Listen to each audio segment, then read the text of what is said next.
میں نے کالو کا ساتھ مانگا اور کالو کو ایک اسکیم سمجھا دی جو کہ کالو کی سمجھ میں آ گئی۔ پھر کالو نے اس پر عمل کرنے کا فیصلہ کیا اور وہاں سے رخصت ہو گیا۔ کالو نے کسی بھی عذر کے بغیر بڑی آسانی سے میری بات کو مان لیا تھا، کیونکہ اس بات کے ماننے میں کالو کو اپنا فائدہ بھی نظر آ رہا تھا، اور یہ فائدہ کم نہیں تھا جو کہ کالو کو نظر آ رہا تھا۔ اگر میں اپنی اندھی پھپھو سے فائدہ اٹھانا چاہتا تھا تو یہی فائدہ کالو کو بھی پہنچ رہا تھا۔ ہم دونوں ہی اب اس فائدے میں باگیدار تھے، یعنی ہم دونوں نے ایک دوسرے سے اس چیز کا سمجھوتا کر لیا تھا کہ اب پھپھو سے ہم میں سے ایک نہیں بلکہ ہم دونوں فائدہ اٹھائیں گے۔ اس بات کو سمجھ کر کے کالو نے میرے ساتھ حامی بھر لی تھی کہ وہ میرے بتائے ہوئے طریقے کے مطابق سے جیسا میں کالو کو بولوں گا ویسا ہی وہ کرے گا۔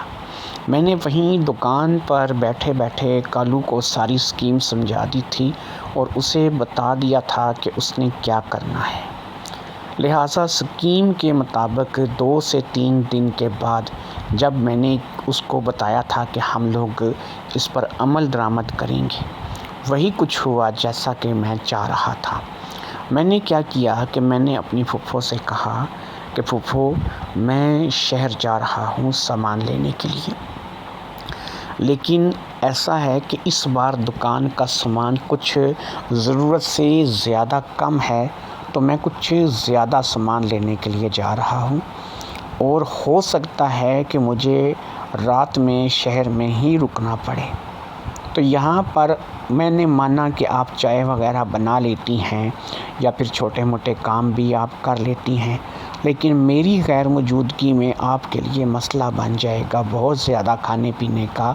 پھر اور بہت سی چیزیں ہیں جو میری غیر موجودگی میں آپ استعمال نہیں کر پائیں گی، واش روم تک، غسل خانے تک، کپڑے وغیرہ تبدیل کرنا، اور بہت سی چیزیں ایسی ہیں کہ جو آپ کو، اور کچن کے کام بھی آپ کو چلو تھوڑے بہت تو آپ کر لیں گی، لیکن ہو سکتا ہے آپ اچھے طریقے سے کھانا نہ بنا سکیں، نمک ہلدی مرچ وغیرہ جو ہے یہ صحیح طریقے سے آپ سمجھ نہ سکیں۔ تو اس لیے میں نے ایک فیصلہ کیا ہے کہ آپ ایک کام کریے، جب میں شہر جاؤں مال لینے کے لیے آپ میرے ساتھ چلیں، تو میں آپ کو اپنے ساتھ لے جاؤں گا، ہم دونوں جو ہے وہ چلے جائیں گے۔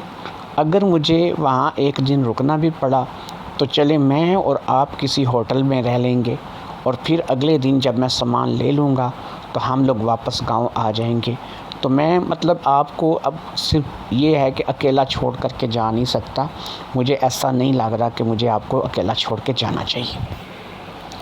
پھپھو کو اس سے پہلے بھی میں تقریباً 3-4 مہینے پہلے شہر لے کے گیا تھا، اور ہم لوگ اس وقت بھی ایک ہوٹل میں ہی رہے تھے۔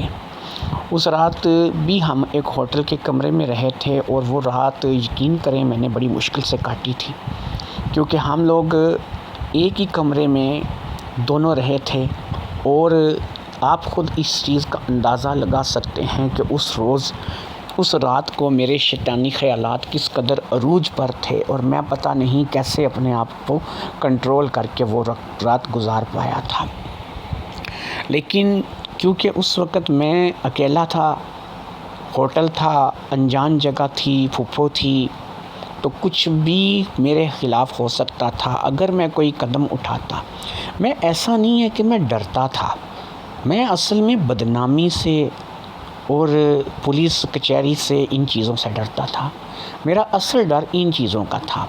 باقی اگر میں کسی ایسی جگہ رہ رہا ہوتا کہ جہاں پر ارد گرد لوگ نہ موجود ہوتے، گاؤں گلی محلہ نہ ہوتا، اور مجھے کوئی پوچھنے والا نہ ہوتا، تو میں کب کا اپنی حدود کو کراس کر چکا ہوتا۔ ہر رات میری سہاگ رات ہوتی، ہر رات میری عید ہوتی، ہر رات میری شب رات ہوتی۔ لیکن اب مسئلہ یہ تھا کہ میں معاشرے کو بھی دیکھ رہا تھا، اور میں کچھ ایسا چاہتا تھا کہ جو بھی کام ہو وہ صلح صفائی کے ساتھ ہو جائے، ہمیں ایسا طریقہ کار اختیار کرنا چاہیے کہ جس میں کل کو میری بدنامی نہ ہو اور میں اس گاؤں میں رہنے کے قابل رہوں، اس دکان کو چلانے کے قابل لگوں اور لوگ میرا اسی طریقے سے اعتبار کرتے رہیں جیسے اب کرتے ہیں۔ میرے اندر کا شیطان بھی شانت ہو جائے اور میری پھپھو کے ساتھ میں وہ سب کچھ کر لوں کہ جس کا میں خواب دیکھتا چلا آ رہا تھا۔ لہٰذا میری اس اسکیم کے بعد امید تھی کہ سب کچھ ٹھیک ہو جائے گا، اور میں یہی چاہتا تھا کہ سب کچھ ٹھیک ہو جائے۔ پھر میں نے پھپھو کو جب اس چیز سے آگاہ کر دیا کہ بھئی آپ میرے ساتھ جائیں گی، تو وہ بھی ہنسی خوشی تیار ہو گئی، کیونکہ شہر جانے کا ان کو بھی شوق تھا۔ پھر وہ بھی گھر میں اکیلی بیٹھ کے کیا کرتی، چلو ہم لوگ جاتے اکٹھے کھاتے پیتے سب کچھ کرتے۔ میں آپ کو بتاتا چلوں کہ میں نے ایک چھوٹی سی گاڑی جو کہ سوزوکی وین ہوتی ہے نا، وہ رکھی ہوئی تھی، میں مال اسی میں لاتا تھا شہر سے۔ تو لہٰذا وقت مقررہ پر میں اور میری پھپھو اس سوزوکی وین میں بیٹھ کر گھر سے روانہ ہوئے، اور پھر ہم نے شہر جانے والی سڑک پر اس وین کو ڈال دیا۔ تھوڑی ہی دور ہم گئے تھے، یعنی اپنے گاؤں سے آگے نکل آئے تھے، لیکن ایک ایسی جگہ کہ جو بہت زیادہ ویران تھی، ہم اس جگہ پر جب پہنچے تو یہاں پر آ کر میں نے گاڑی کو روک دیا اور میں نے پھپھو سے کہا، پھپھو آگے سڑک پر کچھ لوگ کھڑے ہیں جنہوں نے ہمیں روکا ہے۔ پھپھو کہنے لگی کون ہے؟ اتنے میں میری بتائی ہوئی اسکیم کے مطابق کالو میری وین تک پہنچ گیا، اور پھر آ کر اس نے بڑے ہی سخت لہجے میں مجھے مخاطب کیا۔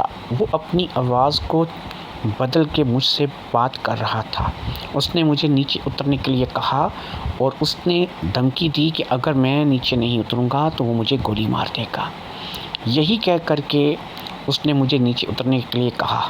میں نے پھپھو سے کہا، پھپھو یہ 6 سے 7 لوگ ہیں اور ان کے ہاتھوں میں پستول ہے اور یہ ہمیں نیچے اترنے کے لیے کہہ رہے ہیں، ہمیں اترنا ہوگا ورنہ یہ واقعی ہم لوگوں کو گولیوں سے بھون ڈالیں گے، اور یہاں تو دور دور تک کوئی اور انسان بھی نہیں ہے، نہ کوئی بستی ہے اور نہ ہی کوئی گھر ہے۔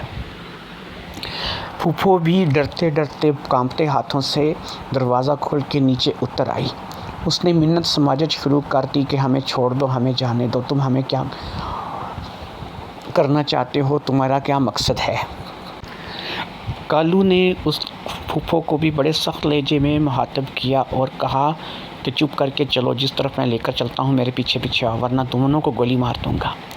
اب وہ ہم لوگوں کو آگے لگا کر کے ہمارے پیچھے پیچھے چلنے لگا۔